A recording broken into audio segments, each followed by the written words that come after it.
சக்தி குருவடி சரணம் திருவடி சரணம். ஆக்கமும் ஆன்மீகமும் ஒரு அற்புதமான தொழில் நேர்த்தி. நான் ஒரு டிப்ஸ் தரேன் நேர்த்தி. பச்சை கற்பூரம் 1 எடுத்துக்கங்க, ஏலக்காய் 3 எடுத்துக்கங்க, லவங்கம் 3 எடுத்துக்கங்க, சுருள்பட்டை 1 வச்சுக்கோங்க. இதை எல்லாமே எடுத்து ஒரு மஞ்சள் துணியில் வச்சு ஒரே ஒரு எலுமிச்சம்பழம் அதுக்கு பக்கத்தில் வைங்க. வச்சுட்டு அழுகாமல் பாருங்கள்.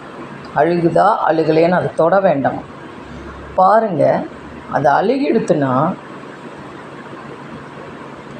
குலதெய்வம் இன்னும் கொஞ்சம் அடுத்து வைப்ரேஷன் வரணும். அப்போ அதை தூக்கி போட்டுருங்க. அழுகலை அப்படின்னா நம்மளுக்கு குலதெய்வ கடாட்சம் கண்டிப்பாக இருக்குது.